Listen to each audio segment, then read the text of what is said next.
accessed the podcast of OA. Located deep within Sector 14845 and powered by the Emerald Light of Will, the podcast of OA is your guide to the Green Lantern universe. Hosted by Lantern Myron Rumsey, the podcast of OA begins now. Welcome, everyone, to the podcast of OA, episode number 205. This is a very special episode, and this is just in time for Valentine's Day. We're going to talk about the many loves of Hal Jordan and Carol Ferris. This is your co-host, Myron Rumsey, and I am joined by my good friend and fellow Green Lantern fan, Phil Bova. Phil, my friend, are you ready for this one? I'm ready. This is exciting. It's fun. You know, we were supposed to record a little earlier, but I completely slipped my mind, but here we are, Saturday night. Let's get the rocking on Carol Ferris. I love it. Yeah, I do too. It's interesting. This episode came out of a comment left on the Blog of OA Facebook group by our good friend Chad Bokelman from the Lantern Cast, and he was like, you guys have a lot of history with the characters going all the way back to the Silver Age. Nobody could talk about whether or not Hal and Carol are right for each other better than you guys probably can. So I have, in the last, since we recorded the last episode, I have been going through. Now, Carol Ferris appeared in more than 500 issues of Green Lantern, going all the way back to 1959's Showcase 22. So I went through. Now, I didn't read all the issues, but I did go through and skim them all and take copious notes concerning their love life, how many times they've been together, how many times did they split up, and all the gory details. So this should be interesting, and it may change your opinion of Hal and Carol depending on which side of the fence you're on. This could be a very divisive and controversial episode. I don't know. Yeah, but that's what makes it fun. I mean, it gets your thoughts going, and perceptions change, and looking at the identity of a character and how they change over the course of history is really, really kind of interesting because, everybody knows that when it comes to comic books, a lot of it reflects your societal atmosphere when the writers are doing these characters, and a lot of times we've talked about that where they put a lot of their own agendas in these narratives and stuff. And you see it in a lot of past history books. I mean, a lot of people get upset about the racial content, the whitewashing, but, unfortunately, I'm sad for it, but at the time it existed, and I'm not saying it was right, but it's part of history. Right. And this will be interesting because Hal and Carol, as you look over, you're going back to 1959, so you've got to kind of look through the lens of, what was appropriate in the 1950s is not necessarily appropriate today. So when you look at some of this old material, you really have to think about, well, when was this written and what was going on then, and not be judged too critical because it's of its time frame. But it was an atmosphere, and we don't condone it, and a lot of people need to understand that, history is history, and that's where it's placed. It's behind us, and we've changed since then, a lot better as a society, I'd like to say, and I think we could be a lot better, but we've come a long way, and we don't reflect the opinions that they did back then. So right, we're going to present facts as facts, and just remember when we look back, when we form our opinions, to look at it through the historical lens that it is what it is for the time. But it'll be interesting because I think their dynamic is very typical of the 1950s, but at the same time, the way that Carol is written is also very atypical of the 1950s. So I think it's going to be really interesting. I hope people enjoy this one. Hey, before we get into some stuff, I want to give a shout out to a listener on Instagram, Sand Comics. That's SANNCOMICS. He or she messaged me the other day, and we kind of chatted a little bit.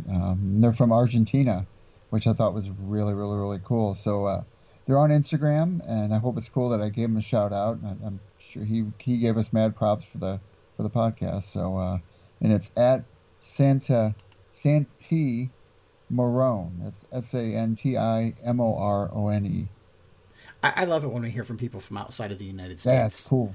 It's cool. It is. It's one of those things where you start to really recognize the power of this medium when you start hearing from people that you would you wouldn't really have a way of interacting with them. And granted, it's a lot of it's one-way communication, but you wouldn't have a way of communicating with them on a regular basis or on any basis. And to hear from somebody from someplace else and that they're listening to what you have to say and the content that you're providing is really cool.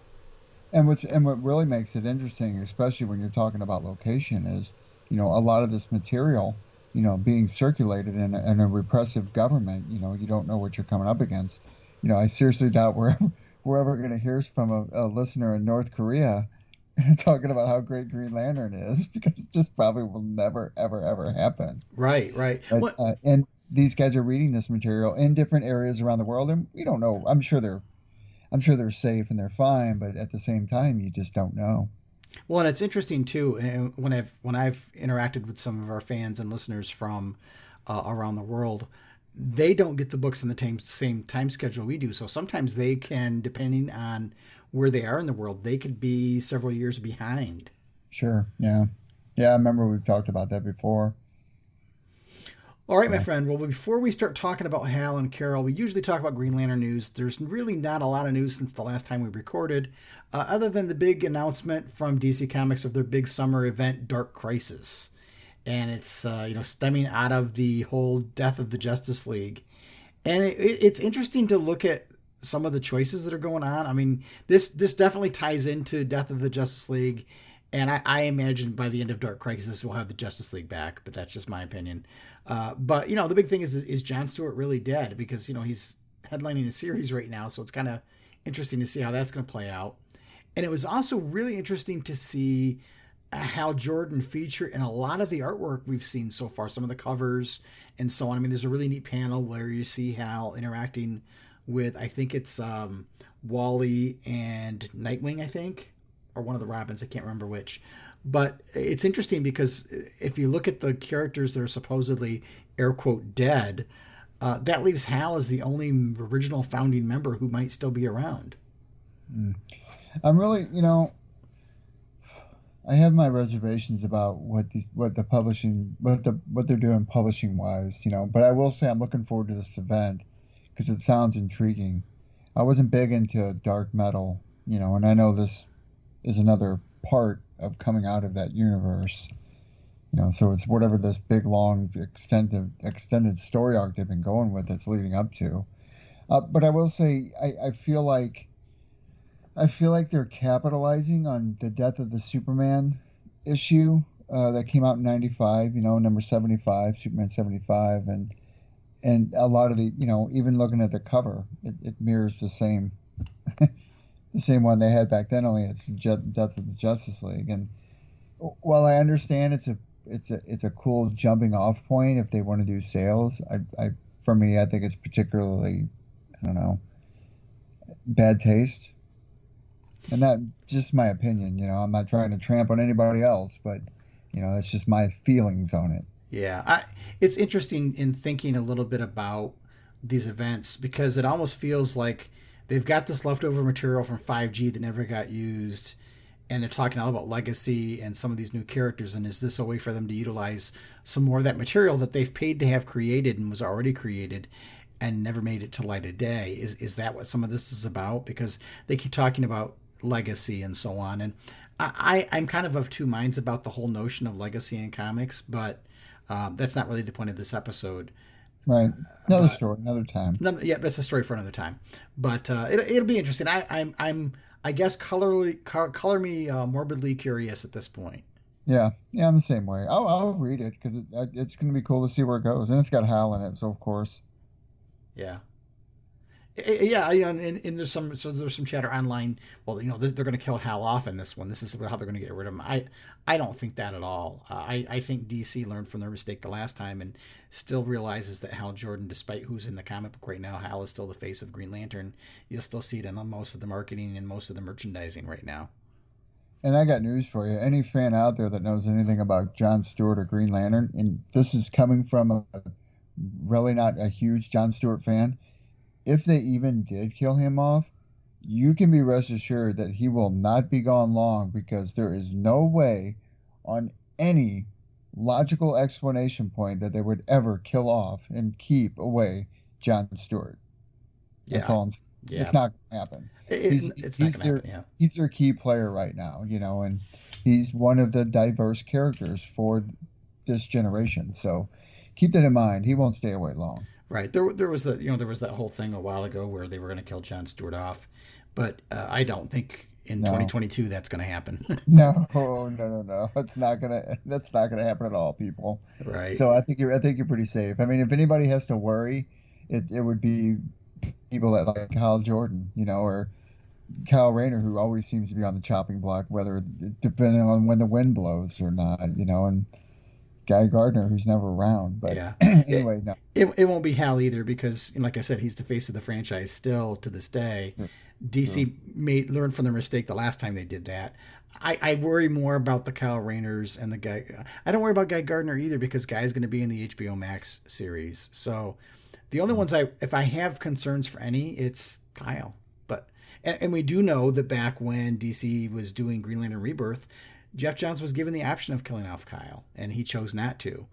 So who knows? I worry a little bit when they try to do this kind of stuff because everybody always complains about death in comics, and yet here we are looking at a marketing gimmick that's death of comics.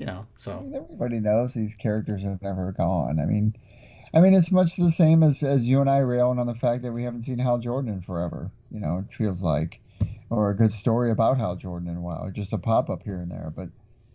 These characters go away. It's the ebb and flow of the comic book world. And, of course, when your character is taken away, like, I follow this guy on Twitter, this Hawk World guy. And, yeah. Yep. Dude's awesome, man. And he is, and good for him because they just showed that new trailer with that Hawkman image. And, he's getting his props. He's getting what he wants. And he's been such an advocate for that character for so long. But they come and go. I mean, that's what we have to deal with when we're comic book fans. Right. And one thing that, I will say for people to get upset about their favorite character not being there, I understand it completely because as you get older, you might not be around when the character comes back. Exactly. That's a fair point. So, you young kids are thinking, you'll be back in 5-10 years. I may not be running 5-10 years. I want to read about my character now. Well, I'm still here to read it. But and with that notion in mind, and we'll get to talking about the good stuff with Valentine's Day. We're in a different generation than maybe some of our listeners, or maybe not. It just depends. And where we grew up with something, they're growing up with something else. So, that's what makes and breaks characters. Let's say we're living in a generation with Hal Jordan. Is eventually going to get phased out and this new generation comes up. That's the way the comic book industry works. It goes back to what I said. It all fluctuates around society. And here we are living in a world that is 100% get on the diversity train or you're going to get lost behind. For good or bad. For good or bad, yeah. Yep. But happy Valentine's Day. Let's go Carol Ferris. That's right. I'm all about the feminist nature, so I'm good on this one. All right, my good friend. So we'll come back in a minute, and you've got your Know Your Core segment, and then we'll start talking about the history of Hal and Carol's relationships. In blackest day or brightest night, watermelon, cantaloupe, yada yada, a superstitious and cowardly lot, with liberty and justice for all. Then again, maybe I should lead us. In brightest day, in blackest night, no evil shall escape my sight. Let those who worship evil's might beware our power, Green Lantern's light. Yay, team! Fellow Owens, happy Valentine's Day. Welcome back to another Know Your Core segment. This week we have a special one, Carol Ferris, the boss and occasional love interest of Hal Jordan. Her family owns Ferris Aircraft Company, where she acts as an executive and sometimes as pilot. She is also Star Sapphire, a once villainous character occupying another part of her personality entirely. In the Star Sapphire Corps, where she fights for love across the universe, she has taken on a more heroic role. And there you have it, folks. the one and only Carol Ferris, the Star Sapphire, and welcome member to the Know Your Core segment.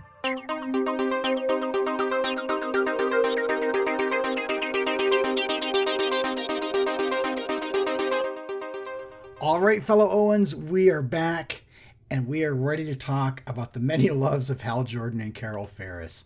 And I think this is going to be an interesting conversation. Like I said before, Carol has appeared in over 500 issues since Showcase number 22. And the relationship between Hal and Carol has been one that is weaved in and out of the Green Lantern mythology ever since 1959. So I thought what I would do before we talk about our opinions and what we think about the relationship and are Hal and Carol destined to be together? Are they the lovers that are going to win out in the end, and are they going to overcome their differences and finally get their act together? I thought it'd be really helpful to get a sense of perspective. So I went back through. I did not, like I said earlier, I did not read all 500 plus issues because I'd be insane, and I'd have to have taken time off from work and read 24 hours a day to get through all of them. But I did go through and skim all the issues that she was a part of and read the things about their interactions and take some notes. So I thought what I would do is I'd kind of break this down into two categories, because I think there's definitely a history from Green Lantern Rebirth back to Showcase 22, and there's a different history of sorts, or a modern version of that relationship from Green Lantern Rebirth on. So I'm going to kind of chunk it in two different ways. But anyway, let's go back to Showcase 22, and Carol is introduced right up front in that issue. She's really established as a strong woman, something which I really kind of feel was ahead of its time for 1959. Lois Lane was written like that too. She was pretty strong. Yep, she was written as a strong woman as well. And in the very first issue, she becomes the head of Ferris Air for a 2-year stint because her father, and at this point, it's not Carl Ferris, it's Willard Ferris. But Willard goes on a trip abroad. He's always wanted to take an extended trip to Europe and travel the world. So he leaves the company to his daughter to run. And that kind of really changes the dynamic between Hal and Carol, because in the beginning you can kind of see Hal and Carol having this very flirtatious relationship. They're not dating, but there's kind of a promising romance that could come out of it. But as soon as Carol's put in charge, everything changes. It changes very quickly. Carol goes from being the typical the very typical 50s woman, very focused on marriage and romance, and gosh, I hope someone will propose to me, that kind of thing.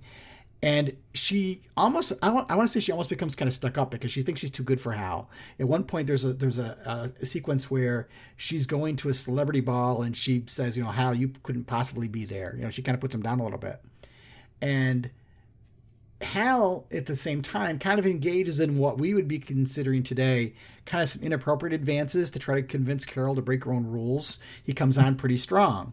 And that's where, as you and I were talking earlier, Phil, that we kind of have to look at it through the historical lens that it is. Because, again, Carol's written as this very, I hope someday I'll be validated by a man, get married kind of thing, But once she's put in charge of the company, she feels this such a strong sense that she needs to prove herself to her dad that she kind of goes the other direction. But at the same time, she's still kind of wanting the relationship thing, but not with Hal at this point, because Hal shows up as Green Lantern, and Carol really gets a case of a crush on Green Lantern. Right, and I think it's worth noting too. You're talking 1959, so I mean that's a crucial kind of phase, because that's kind of the breakout of the women era when they started getting into higher level positions. I mean, especially executive level positions like Carol Ferris. But they were still letting go of that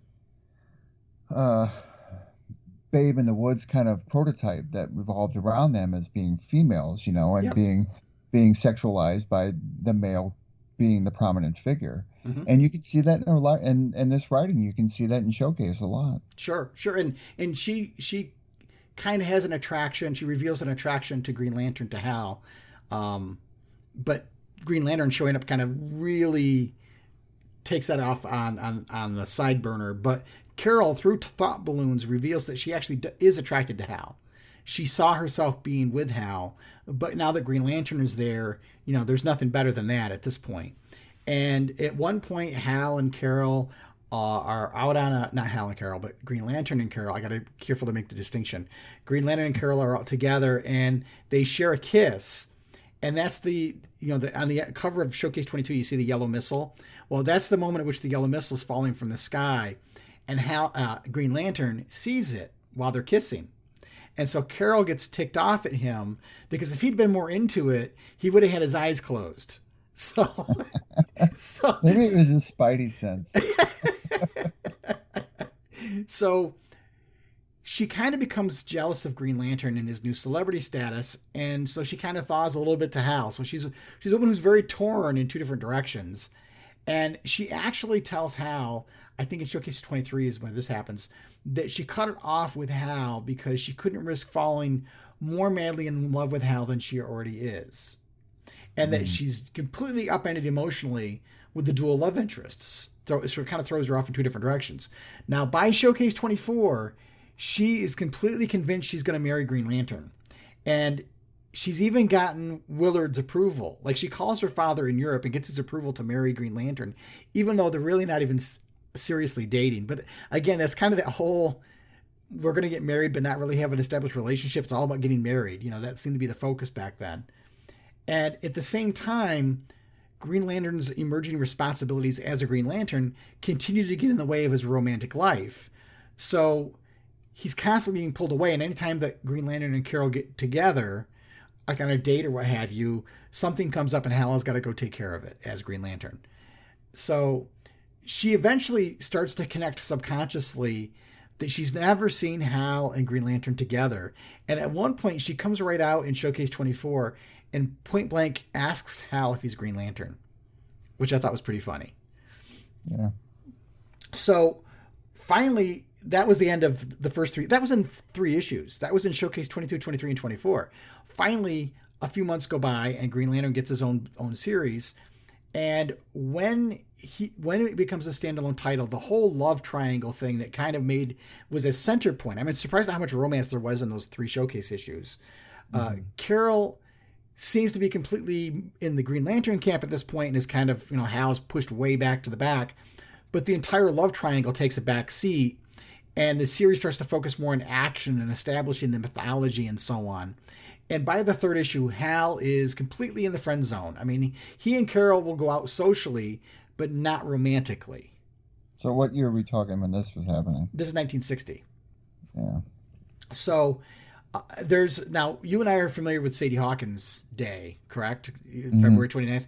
Well, that is really a riff on Bachelor's Day. Sadie Hawkins' Day was taken off of a Little Abner comic strip, but it's all based on an Irish tradition called Bachelor's Day. And in issue 3, Carol decides she's going to propose to Green Lantern because she's gotten her father's approval on Bachelor's Day, which is February 29th. So what happens is Green Lantern's become such a celebrity that all of these women come out of the woodwork. I mean, literally out of the bushes to propose to Green Lantern all at the same time. So Green Lantern gets out of it by saying, well, I can't marry all of you, so that just means I can marry none of you. Good on you, Hal. So issue 5 comes around, and Hector Hammond debuts in issue 5 of Green Lantern. And Carol actually starts to have feelings for Hector Hammond. So you can kind of tell Carol's kind of, whatever magnet's got the strongest pull. So I mean, if you think about it like this, if she has an attraction to Hector Hammond, maybe it's her way of trying to make Hal jealous. I don't know. It's interesting because you don't get into much in the thought balloons. Now, where you hear things from Hal, Hal is like, he's a one-woman guy at this point. Everybody talks about Hal being a himbo or his escapades with women and so on. He's got nothing on his mind but Carol when it comes to romance. Yeah, and not only that, there's a lot of other characters out there that go through women a hell of a lot more than Hal. Yes. Yeah. And that's something I found, I don't want to say surprising, but I think flies in the face of what people think of Hal. Because people often talk about him being womanizing. And really, other than his advances being a little strong, he's all about trying to get Carol to fall in love with him because he loves her so much. Well, and not only that, the intervals when they're not together, we'll put it like that. He may have a flirtatious behavior to him, but I mean, it's not any different from like, I don't know. I don't think he's overboard with it at all, and I don't think he ever steps over that line. It doesn't feel like he steps over the line very often when it comes to his advancements. No, he doesn't. He's a little strong enough. So the old, the woman's in the office and he puts his arm up and she's up against the filing cabinet and his hand's on the wall, and it almost kind of blocks her from getting away. Right. And that's very stereotypical of 40s and 50s romances, that kind of behavior is what's acceptable.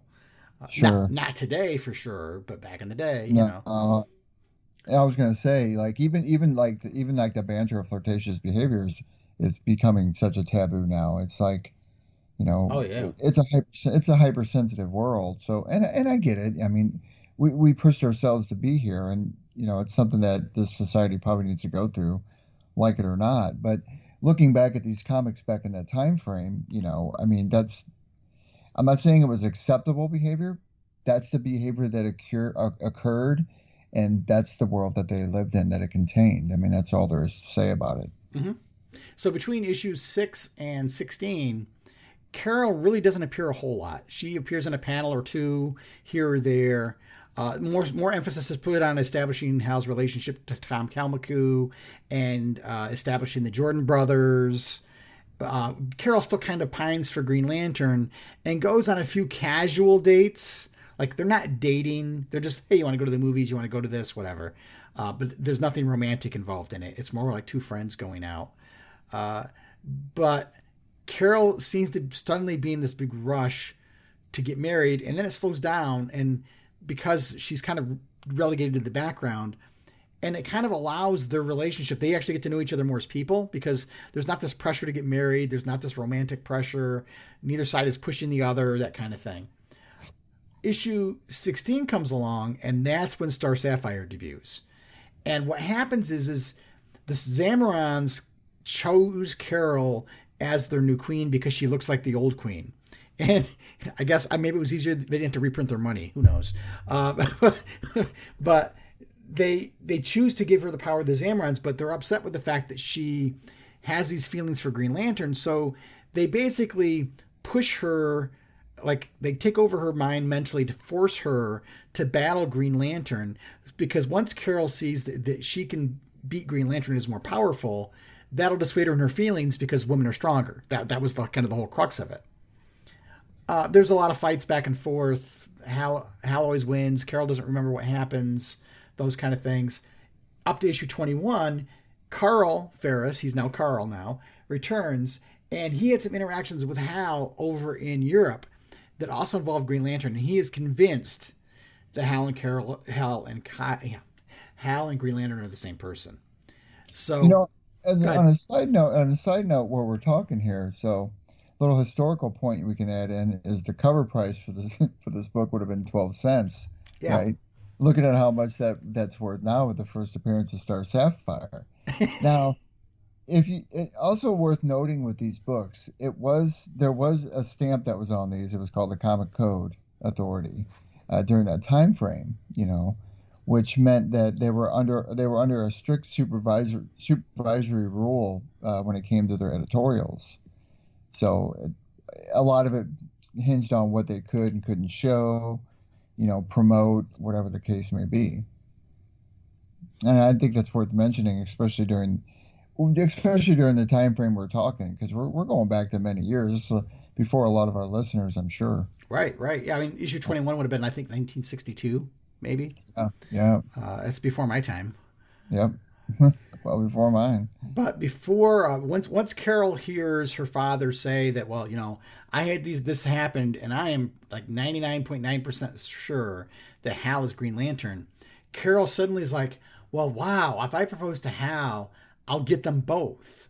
So she tries to lure Hal into a scenario where she can propose to him, even though they're not really even dating on a regular basis. And he then has to turn around to safeguard his secret identity. He basically blocks himself And he prevents himself from getting exactly what he would like to have because he needs to make sure that she understands they're not the same person. So he basically poisons his own chances, as it were. But everything kind of stays status quo like that until issue 49. And they really haven't been really dating. It's this whole back and forth triangle thing. And in issue 49, Barry and Iris get married. And at this point, the relationship between Hal and Barry's been established. And Hal sees how happy Barry and Iris are and decides, I'm going to propose to Carol. So while he was doing that, while he gets ready to do that, he discovers that, to his great shock, while he's been busy doing all of his Green Lantern things, Carol has not only met someone else by the name of Jason Belmore, but she's now engaged to be married to him. Dun, dun, dun. So he gets so despondent from this that he quits Ferris Air and he leaves Coast City. He packs up his bags. He's like, I can't be in the city and have to see Carol with this guy. I'm going to get out on my own. I need to just get away from it all. So in the interim, while he's gone, Carol's not in the book. Hal meets a woman named Joan Colby, and it's a one-issue distraction. They start to get romantic, and then he discovers that she idolizes Green Lantern just like Carol did, and he's like, oh, no way, pumping the brakes, getting out of town. So that last one issue, he then meets a woman by the name of Eve Dormus. And if you've read the Morrison run, both Joan Colby and Eve Dormus are referenced during the Morrison run. But he actually kind of has a good relationship with her that lasts about a year. They don't really break up. And Eve isn't in love with the idea of Green Lantern at all. She loves Hal for him being Hal and never knows that he is Green Lantern. So it gives Hal maybe the first stable relationship he has as an adult male. But what happens is the book doesn't really go anywhere. She disappears. She's never referred to again after issue 68. There's no breakup. There's no nothing. She just kind of like gone. She just dropped out of the book. Issue 69 shows up and Carol reappears, tells Green Lantern, not Hal, Green Lantern, that her wedding has been postponed twice. And she's kind of fishing for a declaration of love from Green Lantern, but he doesn't give it to her. So then Hal, in his new job, is sent to Coast City in issue 73, and he once again meets up with Carol, and she still hasn't gotten married yet, and she's apparently split from Jason Belmore. That cuts to the Hard Traveling Heroes era. And she doesn't show up during the Hard Traveling Heroes era until issue 83. And in issue 83, Carol's in a wheelchair. She has some kind of a muscular degenerative disease. She's in a wheelchair. She's once again re-engaged with Jason Belmore. And by the end of that issue, Hal decides to reveal his identity to Carol. He's like, I'm tired of all the pussyfooting around and playing the triangle games. He tells her, I'm Green Lantern. The two of them have a really great, really well-written conversation. Denny O'Neil really did a good job with the conversation. And they both realize they've kind of matured, and they've both let their pride get in the way, and they're going to make a go of things. So this is really, 83 issues in, this is really the first time they've tried to be a thing. You kind of had the ships, two ships not passing in the night thing going on, but this is now it's real. It gets real now. And so, and people, Hard Traveling Heroes, that series ends. Green Lantern shows up as a backup in the Flash book. There's really, not a whole lot going on there. But back when the book gets relaunched in issue 93, Carol shows back up again. And she's suddenly gotten better. There's no reference to her wheelchair. It's completely gone. There's no explanation. That's odd. Yeah. That's a really odd seg. But you start to see the rift form between Hal and Carol in issue 108. Hal comes back to see Carol after doing something as Green Lantern, and he finds Carol having dinner with a strange man. Uh-oh. And Carol admits through thought balloons that she's starting to have feelings for the strange guy. The strange guy turns out to be a supervillain. And Hal has Carol kind of lure this guy into a trap so that they can apprehend him. And she gets so bent out of shape that she fell for a villain that she dumps Hal in issue 109 because she decided now she wants an ordinary man, air quote. So I guess she's tired of the superheroics and whatnot. So there's Splitsville in issue 109. So, this is 1978, right? Yeah, this is the late 70s. So, Guy Gardner emerges as more as a character, and this is the point at which Guy Gardner's power battery is destroyed, and Guy disappears. And Guy had a girlfriend named Carrie Limbo, and Carrie Limbo is a very stereotypical gypsy type. She has psychic abilities, that kind of thing. She comes into, this is still when Green Lantern and Green Arrow are teaming together. So she joins Team Green Lantern, Green Arrow with Black Canary. And she starts to have feelings for Hal. She takes her feelings for Guy and kind of slides them over to Hal. And Hal, still looking for love somewhere, returns the favor, and the two of them kind of become serious. She proposes to Hal after he rescues her from being injured. And they run into Carol in issue 121, and Carol tells Hal, hey, when you see Hal, tells Green Lantern, when you see Hal, please tell him I'd like to offer him a job. I have a job for him. Issue 122 shows up. Hal and Carrie Limbo are engaged because she proposed. And they discover that Guy Gardner is trapped in the Phantom Zone, and they both break off the engagement because they're like, this isn't right. So it breaks off. So it lasted 3-4 issues. Issue 124, Hal returns to Ferris Air, takes the job that Carol offers him as a test pilot, but Carol is very rude to him. I mean, very harsh, until issue 133, when she breaks down and says, Hal, I've been pushing you away. I pushed you away despite the fact that I love you. So, again, Hal and Carol get together for a serious relationship. This is the second time in the series history that they've actually kind of dated. And Hal spends an exorbitant amount of time on Earth. And basically he's there with Carol as there's all this industrial sabotage and all these kind of things. And issue 151 comes along, and the Guardians get ticked off because Hal doesn't want to take any missions off planet in the rest of his sector. So the Guardians exile Hal from Earth. He's forbidden from going to Earth for 1 year. Which, by the way, the cover of that is really cool. It's like a dashboard kind of cover, man. Yes, very much so. So he's exiled for a year. So from issue 151 to 180, that kind of goes on. And at one point, Hal sends an energy construct to communicate with Carol from afar, check in on her, how is she doing, that kind of thing. And by issue 180, Carol has gotten tired of having to share Hal with his Green Lantern duties. And when Ferris Air is nearly destroyed, and Hal wasn't there to save it, because he was away dealing with saving people on a planet, Carol draws a line in the sand and says, Hal, you have to choose between the ring and me. Mm-mm. Hal quits the Green Lantern Corps to be with Carol in issue 181.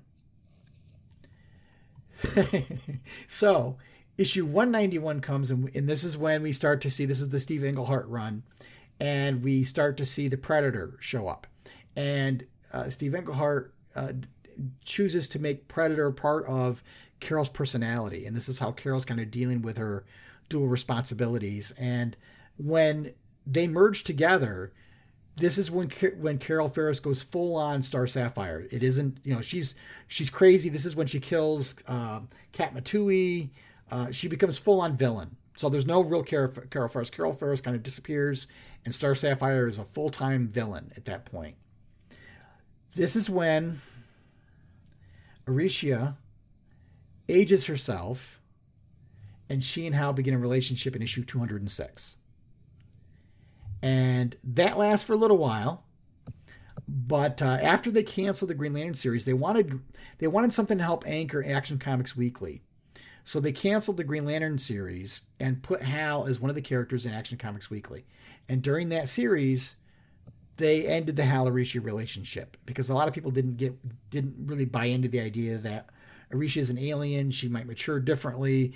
Her willpower was so strong, and she had such puppy love for Hal that she was able to get her ring to age her mentally and physically. People weren't buying into that. So that's what they did, is they got rid of that. So Hal comes back in volume 3 because Green Lantern is canceled. There was Action Comics Weekly. When Action Comics Weekly ended, they relaunched Green Lantern. This is the Gerard Jones run. And early on in that volume, I want to say in the early issues, Hal meets a woman named Rose Harden. And he and Rose Harden start to establish a romantic relationship. There's definitely mutual attraction. It's implied that they got physical off panel. But when Guy shows up to taunt Hal, because this is when Guy has now come back and he's got his very strong personality going on, Guy shows up to taunt Hal, and Rose Harden sees Hal and Guy together and discovers, because they get into a fight, discovers that Hal is Green Lantern. She breaks it off because she doesn't want anything to do with superheroes for some reason. But then her town, Hope Springs, gets plucked from Earth and becomes part of Mosaic. And Hal and Rose enter into a long-distance relationship. So, Star Sapphire eventually gets purged from Carol Ferris. Carol wants back with Hal. But Hal's in a relationship. So, in issue 36 of the Gerard Jones run, Carol suggests to Hal that they get married. And he says no, he turns her down because he's in a relationship with Rose Harden. Then Hal has this ongoing battle with a woman named Olivia Reynolds when they're both toy salesmen. I know Hal Jordan is a toy salesman, don't get it, but whatever.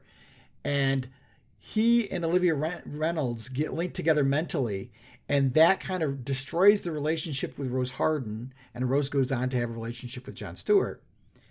And then somewhere in there, he has a quick fling with Power Girl over in Justice League Europe.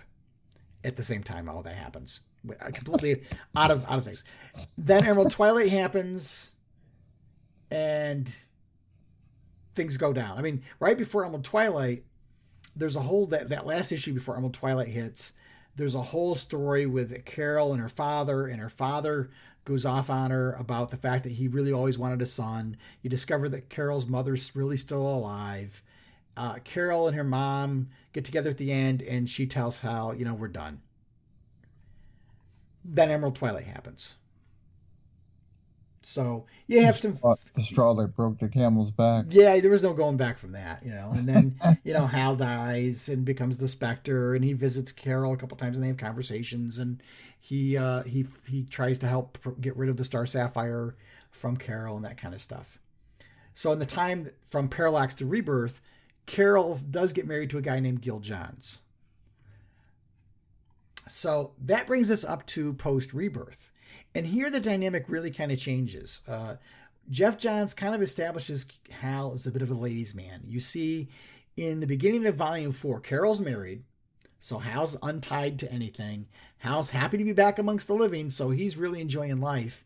He has a fling with a woman named Deb Darnell, who's a Ferris air stewardess. He has an affair with a woman that's like a 2-3 panel thing you see with a woman named Julie, where they can't remember each other's name. And then he meets Cowgirl. And there's also in there's a throwaway line between Hal and Ollie about Hal having relations with both Black Hawk, with one of the Blackhawks, and Huntress at the same time. So Jeff Johns is really kind of going out of his way to make Hal the womanizing type character. That's really where you start to see it happen. You discover in issue 20, when the Star Sapphires return, and the Star Sapphire is having a hard time deciding between Cowgirl and Carol, that you discover afterwards that Carol gets divorced. But Hal's with Cowgirl at this point. So she's waiting for Hal. She becomes the new version of the Star Sapphire that we've seen through Blackest Night and so on, because she gets told that the prophecy is that Hal will not survive the Blackest Night if she doesn't take the ring. So throughout this I remember this one a lot. So throughout the entire Jeff Johns run, Hal and Carol really don't date. The relationship is kind of like, these are two former lovers. They're not getting together at all. But obviously they're still very committed to each other because they have a relationship that's not going to go away. So after the major part of the Johns run, and we get through Blackest Night and all that stuff, you get to volume 5. So now we're in New 52 territory, and Hal and Carol decide to start their relationship again. So this is the third time that they've really kind of become an item. And it's interesting because Johns has them get together in volume 5, issue 5, but then Sinestro shows up and takes Hal, and off they go, and Carol's left not really knowing what she wants because they really don't get together, and you don't really see them a whole lot until the end of the Johns run. Rob Venditti takes over the title, and his plans don't call for Carol to be in the picture. So he has, very early in his run, has Carol deciding, this isn't what I want, and they part ways again. So the problem with Carol as Star Sapphire in this ring is that her ring only works if she has a tether to someone. She has to have a love connection, the way that Johns has designed this. So this is when Carol goes to the New Guardians, helps Kyle master the emotions, and falls, air quote, falls for Kyle. By the end of the Venditti run, Carol's not with Kyle anymore. You don't really see a breakup. It doesn't really happen per se, but they're not together anymore. And Hal, throughout the near end of the Hal Jordan and the Green Lantern Corps book, he starts to talk about, there are times when he has a moment, like there's a scene where he has enough energy to create one ring construct, and he creates it of Carol. And he's wanting to get with Carol, and he can't get to go and see her. Well, finally, in the last issue of Hal Jordan and the Green Lantern Corps, Hal goes and finds Carol. The two of them kind of don't really share a whole lot of words. They're like, I know, and they kiss and embrace, and that ends it. And now, of course, we have the prophecy from Jeff Johns at the end of his run that Hal and Carol get married. But as Johns himself has said, that whole thing is told from Sinestro's story. He's the storyteller. He's not really a reliable narrator. So it doesn't necessarily mean that's what's going to happen. Carol does appear in a couple issues of the Morrison run, and it's really not clear what the status of the relationship is. And that brings us to today. That's where we are now. So, all that out of the way, why don't you and I take a quick break and we can talk about what we think about all of that. Yeah, that's great. All right. Podcast of OA listener of Sector 2814. You have been chosen to be my Valentine. Happy Valentine's Day, fellow Owens. You can become a part of the show by leaving a message up to 1 minute long on our voicemail line. Call us at 406-POD-OA. That's 406-763-6362. You can also email us at podcast@blogofoa.com. We'd love to hear from you.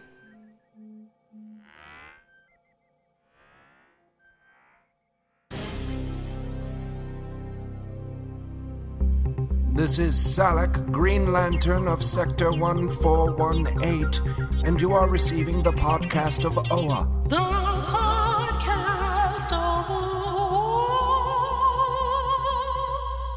Well, Phil, that was quite the exercise. I mean, that's all you. So That's impressive. I kept a scorecard from this whole thing, and Hal and Carol really only got together 3 times. There was always the triangle thing going on. But if you look at the history of things, Hal turned down Carol once when she proposed to him when he was in a relationship.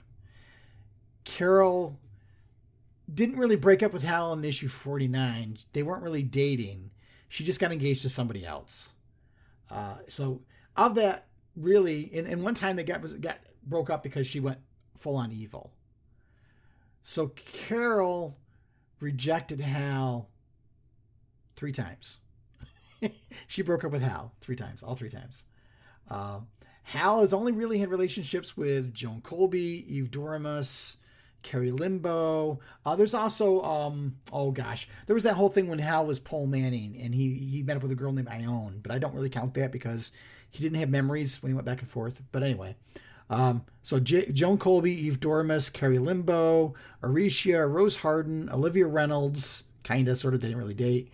Power Girl, The Little Fling, Deb Darnell, Cowgirl, Julie, and the supposed thing with the two superheroes.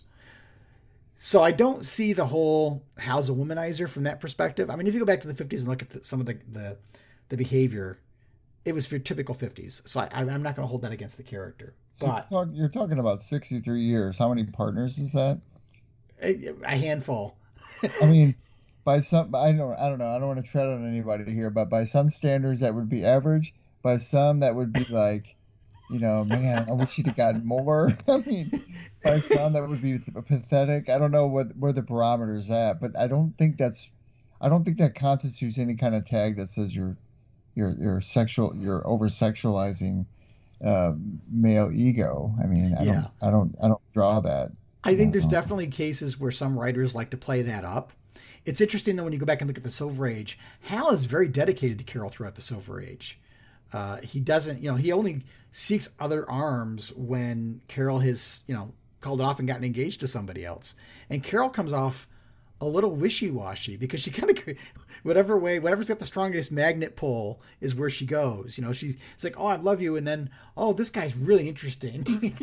So it's an interesting dynamic because it's very atypical. Hey, I got a good one for this.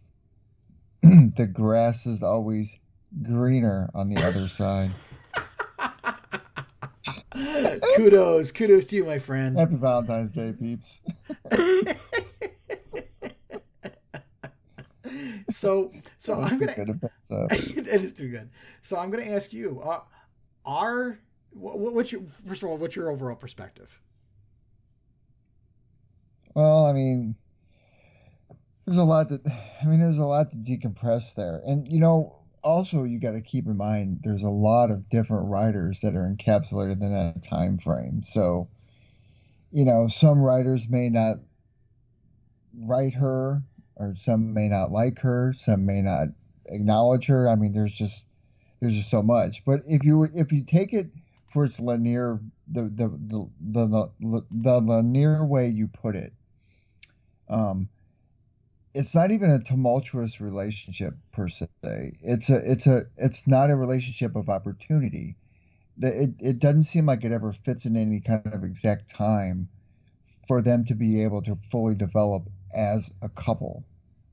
And there's always something at stake. Hal's got to fly off and do this, or Hal's not concentrating because he's dealing with this, or Carol Ferris is on her part doing her things or whatnot.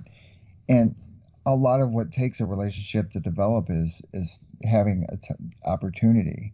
And I don't feel like they've ever been given a good, solid opportunity to let that kind of mesh out. Yeah. I agree. But I will say I think they deserve to be together. I think it feels like, to me, it kind of feels like the whole Captain America thing and the Avengers stuff. Only without that time gap where he wasn't around, and their relationship was kind of like in its infancy, whereas in Carol and Hal, they've been through many, many years of things, but it seems like they always find their way back to one another in certain intervals. So I think they need to be together. Yeah, I've looked at it as it's interesting. I look at it in kind of in two phases, because in the beginning, I kind of feel like had Abin Sur not crashed and had Hal not got the ring, I firmly believe that Hal and Carol would have gotten married. It's a good point. But I think it's very Spider-Man-ish that the ring gets in the way of Hal having true happiness. Yeah. That a lot of the things that happen to Hal that are negative are because he's chosen this responsibility. So there's that part of it. I also found it really odd that Carol, for as much as it is interesting for her to be a strong woman, boy, did they write her with an emotional immaturity that, you don't see Lois Lane really going into this whole thing of, you got to choose between the cape and me to Superman. Yeah, she understands the responsibility, and Carol is written like this, almost a selfish woman in that, I'm mad that you weren't here to save Ferris aircraft, but he was rescuing an entire planet full of people and doesn't have doesn't have the sense to understand the greater good. It's more self-centered, and that kind of disappointed me a little bit. But it's funny because reading those books and stuff, I never really looked at the relationship in that manner. I never looked at it through that kind of a lens. So I've always been, boy, these two people that are just star-crossed lovers, and basically their cycles have never lined up right with each other. Now, when you get to the Johns run, I kind of felt like if you go back and read Secret Origin or you watch the movie, and you see how watching his mom and dad and how what Martin Jordan did really impacted his mother. I almost, and this is me putting it in this is what I see. I almost see like how being the kind of person who cares about the people around him would not want to put someone he loves in the position that his mother was put in. So I think he sabotages himself to make sure that doesn't happen as much as he loves Carol. So I almost felt like Hal's self-sabotaging when you get to the Johns run. That's noble. But I also see, it's interesting that Carol always complained about how doing, the ring took priority. But once she gets the ring, she leaves Earth and isn't running Ferris Air anymore. So there's almost a hypocrisy there. But I do think that despite some bad writing choices, I do think they're meant to be together, because I think deep down they do love each other. Just the universe gets in their way, or they're not in the same place at the same time. Well, and it's kind of funny that you mention that, because even when you're looking at the Morrison run, you're looking at 2 years worth of books, and Carol didn't show up but maybe a couple of issues, and even then it was a parallel world, multiverse world. So yeah. I go ahead. No, that's what's kind of interesting about, different writers, and she's obviously a part of him in some way. So even different writers include her in some kind of fashion. Yeah. I think she's not to Hal like Iris is to Barry. Or Lois is to Superman. Yep. Or the Lois is to Superman. It's a different kind of, in some ways, I think it's a more realistic relationship, because I think anybody, I imagine like the wife of a fireman or the wife of a doctor or a policeman probably feel the same jealousy of the occupation that Carol feels about Hal. When am I going to be the important one? Or when do we get a time together? And I think some of that's emotional maturity, but at the same time, some of it's very human. Yeah, that's true. Because not everybody can be like a Lois Lane prototype, to where she, Superman runs off at every chance he gets, and she's like, "Oh, go take care of it. Don't worry about it. I'm going to do all the laundry. I'm going to do all the dishes. I'm going to take care of the whole entire house." Right. Without at some point saying, "What the F? I'm really, really getting frustrated here." Right. And I don't know as if Hal and Carol, Carol is Star Sapphire and Hal is Green Lantern, having a book where they're together in space and having adventures as a couple. I don't think that works as well either. I think sometimes Hal is kind of like James Bond in a way, in that part of his persona is this charming adventurer guy that everybody swoons over. And if you look at it through the Johns lens and the way I was looking at it, Hal still has needs to be intimate with people. He just won't allow himself to become emotionally intimate with people. Yeah, and you notice that in a lot of his interactions with other characters, especially when they're females. Yeah, right. And I also think of, one of the criticisms that Tom King gets is the whole thing, that whole Heroes in Crisis. There's that panel where Hal says, "I don't even know what will means." Mm-hmm. And people are like, how can Hal Jordan not know what will is? And I think it's more, Hal's not, in that situation, the Hal that I think I know, if he was in a therapy chair, he would be very elusive and wouldn't answer a question the way he really feels. Because again, he doesn't want to, he's guarding himself. So of course he'd see something flippant like that, because then he doesn't have to actually answer the question. Mm-hmm. True. Yeah. So it's interesting, but I do think they're meant to be together. I just don't know if them being together makes good comics. Yeah, I can't see a lot of people. To be quite honest with you, there's people that rail on Hal as it is, but if you have that kind of centered book on that kind of storyline, even if it's a subplot to it, I don't think it goes good for sales. Right. Hal's the kind of character that, again, in the James Bond vein, James Bond doesn't have you think he loves Moneypenny, but he's going to, on every mission, there's always a beautiful girl, right? At least one. Yeah.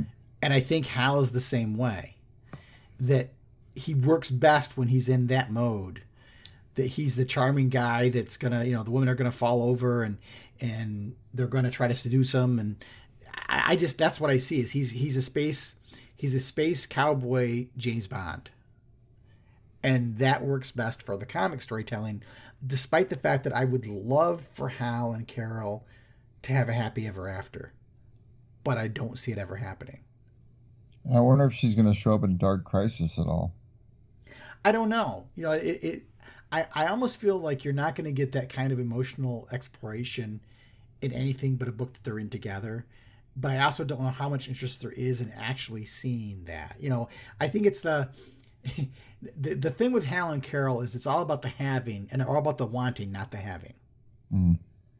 They want to be together. It's that, they're longing for each other, but it's no good when they're together because then it falls flat. It's like the old TV shows where you have a male and a female protagonist and everybody wants the two of them to get together.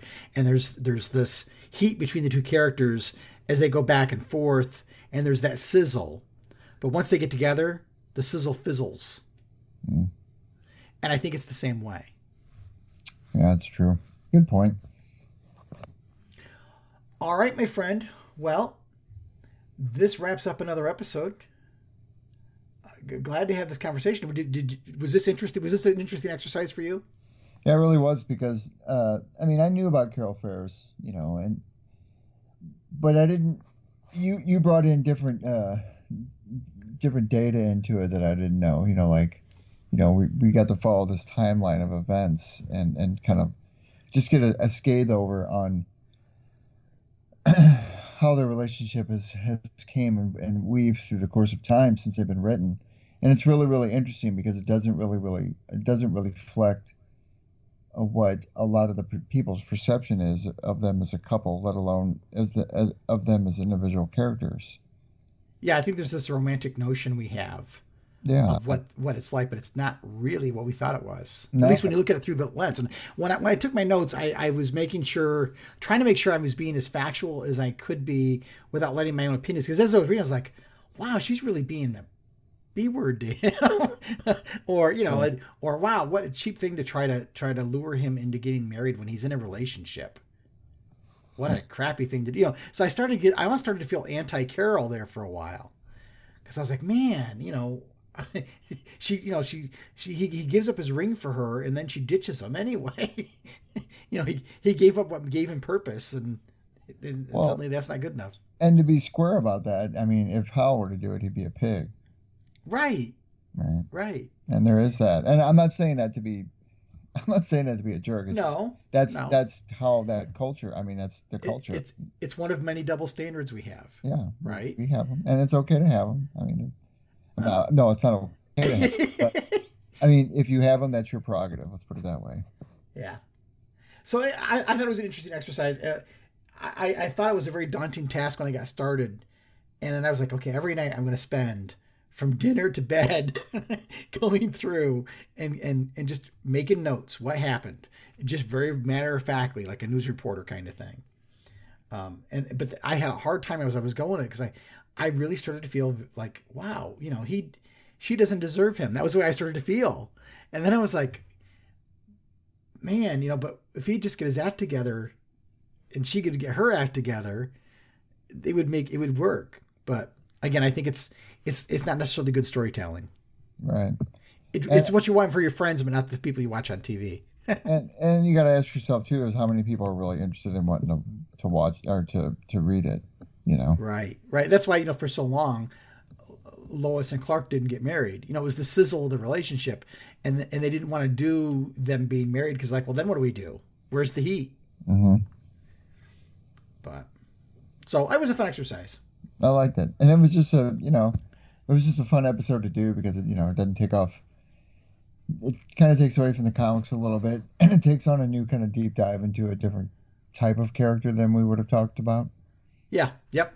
So thanks to Chad for suggesting that. It was a very good, a good opportunity for us to do something maybe a little bit different. Now that's someone who needs to do one on Saronic Natu. Yeah. Right. Well, happy Valentine's Day, everybody. In closing out the episode, be true to your heart's desire. Treat each other well. Charge that power ring, no matter what color it might be, and make every day your brightest day.